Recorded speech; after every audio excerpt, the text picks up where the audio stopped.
keadaan suami saya berhutang, apa anak saya harus saya jual gitu kan untuk bayar utang. Tapi akhirnya saya bilang sama ya Allah, saya ikhlas, saya titip anak saya ya Allah sama orang baik. Dia ngajak rujuk lagi, saya nggak mau. Akhirnya kemarin, belum lama kejadian, saya ditusuk.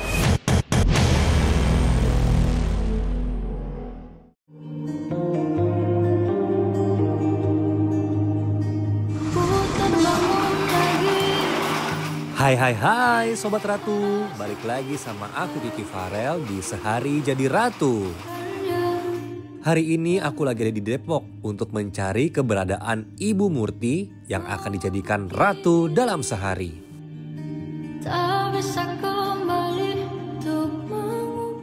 Sobat Ratu, sekarang aku lagi ada di daerah Depok, lebih tepatnya ini di pinggir rel kereta. Nah, aku mau ketemu sama Ibu Murti yang aku bakal jadiin ratu dalam sehari. Kata sih memang Ibu Murti itu sering jualan di sini gitu, karena memang rumahnya sekitaran rel kereta ini. Kayaknya itu deh. Di pinggir kereta sih.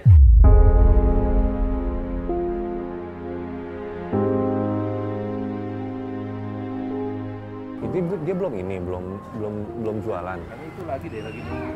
Dia lagi nunggu. Jadi ini aku mau liatin dulu aja. Beli. Ya, Itu berapa? 5.004 teh. Ah, mahal banget sih.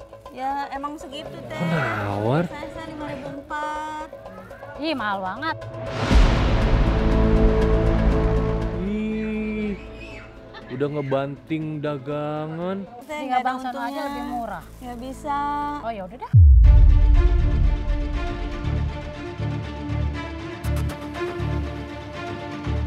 Udah ngebanting dagangan malah nggak jadi beli. Neng, ibu minta kuenya boleh nggak Neng? Buat cucu ibu belum makan. Kemana emang? Nggak punya duit. Ya Allah. Tapi jangan Tolong banyak ya. ya. Iya. Untungnya ya. Ya. Makasih ya Neng ya. Iya, biar berkah sehat ya. ini ya. Iya.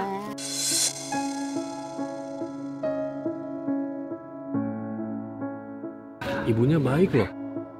Itu dia ada yang beli, terus si nenek itu kayaknya nggak punya uang kan, sama dia gratis. Jadi langsung aja kita kesana ya. Kayaknya kasihan. Iya. Ibu Murti ya. Iya.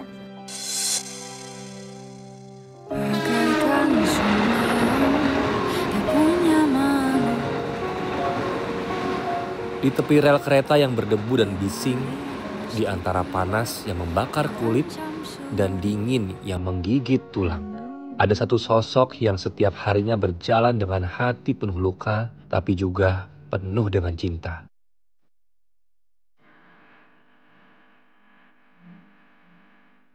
Inilah Ibu Murti, ibu yang tak pernah punya waktu untuk lelah, yang menukar tidurnya dengan langkah, ibu yang menukar air matanya demi senyum anak-anaknya.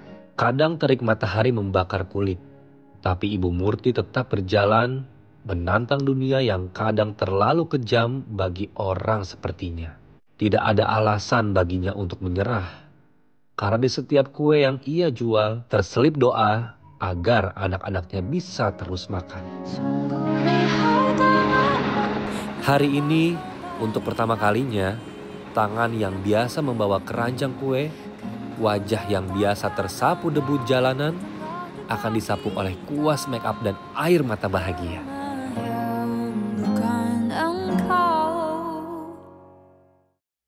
Farel ibu lagi dagang. Iya. Oh, Dagang apa kue. aja? Oh iya, jadi memang ibu jualan aneka kue ya. Iya. Udah lama bu jualan. Udah. Dulu saya jualan nasi uduk. Jualan nasi uduk. Begitu kena PHK kerja, saya jualan nasi uduk. Ibu pernah kerja dulu? Di Kerja. mana? Saya Kerja di dari mana? 11 tahun udah kerja. Ibu dari umur 11 tahun Iya. kerja. Iya. Kerja. Mulai dari remaja saya udah kerja di pabrik selama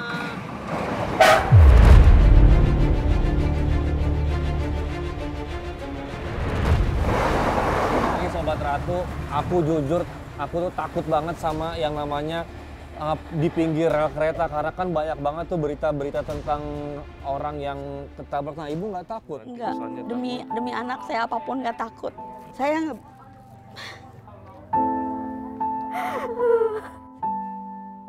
Kenapa ibu nangis? Kenapa pas ngomong anak ibu nangis? Ada anak saya ada yang saya titipin sama saudara saya dari bayi. Maksudnya gimana ibu?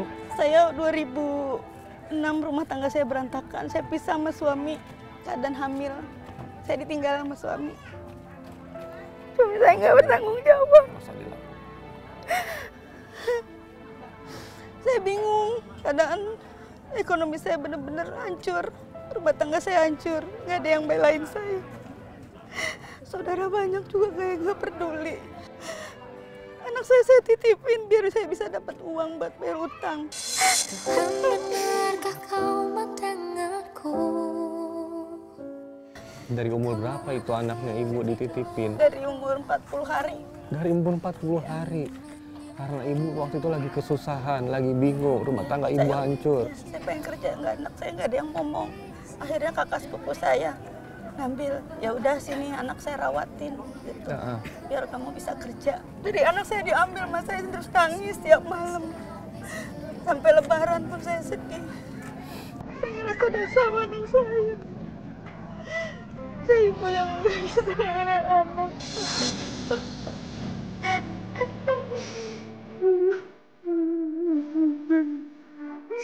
Dari kecil Ibu Murti sudah biasa keras dengan nasibnya. Bahkan anaknya pernah harus ia titipkan sejak bayi dari umur 40 hari. Karena hidup menuntut pengorbanan yang tidak semua orang sanggup dijalani. Sekarang ini saya repotin, mas. Tapi alhamdulillah anak saya sekarang udah gede, udah nerima. Tapi anak ibu sama ibu baik-baik aja kan? Baik, alhamdulillah baik. Nggak dendam, itu kan saya suka takut tapi ya. Iya.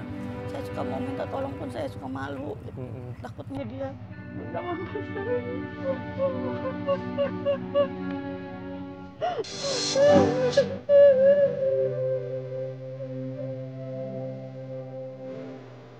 Tiap kali Ibu Murti cerita tentang anaknya, air matanya selalu menetes.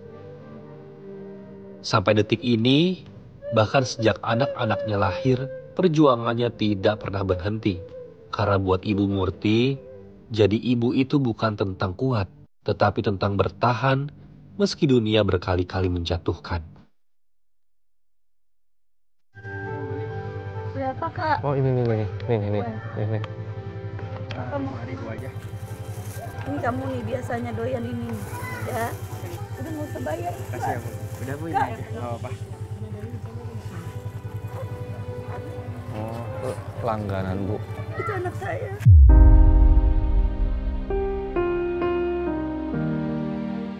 Oh itu anaknya. Dia nggak pernah mau lagi mas. Dia selalu pengennya beli. Oh gitu bu. Itu anak ibu tadi, anak kandung ibu. Ya, sekarang dia udah gede, udah kerja. Ya ampun. Enggak, jadi dari umur 40 hari sampai sekarang anak itu masih tinggal sama si ibu angkatnya. Nah, ibu angkatnya tuh rumahnya di mana? Ada di depan sana. Oh, tetangga juga. Iya, tadinya dia di Bogor. Cuman bapaknya kerja di sini jadi balik ke sini, balik ke Depok lagi. Iya, tapi dia kalau pulang kerja nggak pernah ke rumah. Dia selalu langsung masuk kamar, tidur. Setiap hari, tapi rasanya gimana, Bu? Jadi kayak bukan jadi kayak orang lain.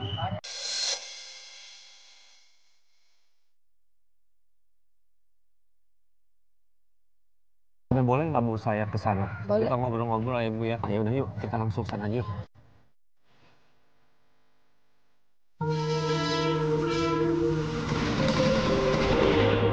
Sobat Ratu, sekarang aku mau menemani Bu Murti melangkah ke tempat yang penuh kenangan, rumah ayah angkat Rifa. Assalamualaikum.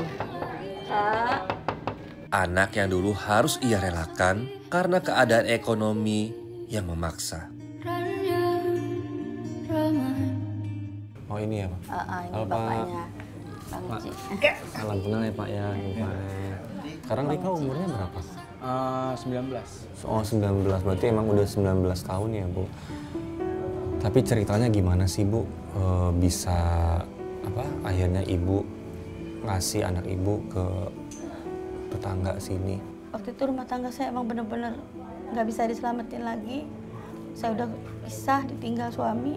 dengan keadaan suami saya berutang, saya harus bayarin semuanya. Tapi saya bingung, bagaimana saya bisa kerja kalau punya bayi gitu. Sampai saya terbesit di pikiran, apa anak saya harus saya jual gitu kan untuk bayar utang. Seusai itu senja jadi sendu. Tapi saya mikir lagi, kayak nggak punya Tuhan gitu kan. Akhirnya saya ngomong sama ibunya dia, Pok mau nggak ngerawatin anak saya? Kata ibunya, ya gimana ya, belum ngomong sama Bang Uci, katanya gitu. Tiba-tiba Bang Ucinya udah suruh bawa pulang ke Bogor, kata nginep di Bogor. Dibawa nginep, 3 hari nggak dibalikin kok ya anak saya. Gitu. Datang lagi tuh ibunya ke sini sama Bang Uci, anak lu gue yang rawatin, tapi lu harus ikhlas ya. Tuhan, benarkah kau mendengarku?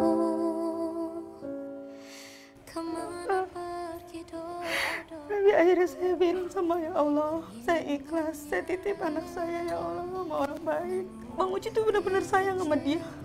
Saya liatin Bang Uci kasih sayangnya sama dia luar biasa. Kata mereka diriku selalu dimanja. Tapi Pak, apa yang membuat Bapak tuh akhirnya memang mau ngerawat Rifa? Berumah tangga kan saya udah lama, jadi saya belum punya anak. Jadi ya pengen memang merawat anak. Oh. Nah, Rifa ini kan berarti punya 2 orang tua nih. Rasanya gimana sih Rifa? Sebenarnya kalau bingung sih enggak. Saya cuman mencoba untuk kayak bisa sayang keduanya. Dari ibu kandung sayang, dari ibu ini juga sayang. Ya gitu aja. Andai harus pilih salah satu. Enggak sih. Nggak bisa ya? Iya.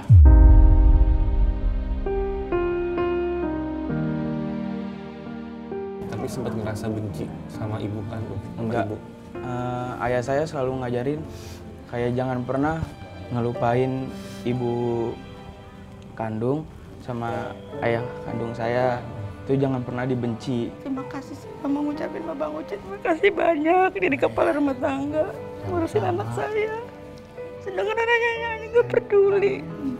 Saya mah cuma numpang numpsarin biarin aja ibadah.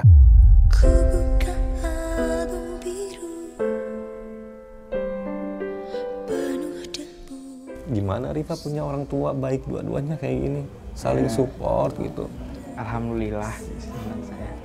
Masih ada yang mau ngerawat saya gitu. Ya, mungkin ya kalau misalkan nggak ada ibu, saya nggak ada ayah, saya nggak kerawat. Gitu aja. Kau memberikanku hidup. Kau mau apa Rifa?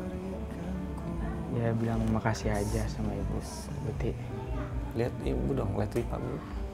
Makasih ya Buti. Ibu mau apa? Mungkin ibu pengen ngomong. Buti minta maaf ya Kak. Buti minta maaf ya Kak. Iya Buti nggak apa. Peluk dong ibu. Buti. Ibu, terima kasih untuk Hari ini, pelukan itu akhirnya kembali. Pelukan yang dulu tertahan bertahun-tahun karena jarak, karena keadaan, dan karena hidup yang tidak selalu adil. Tangis mereka bukan tangis sedih, tapi tangis kelegaan. Karena akhirnya doa seorang ibu dijawab dengan pelukan.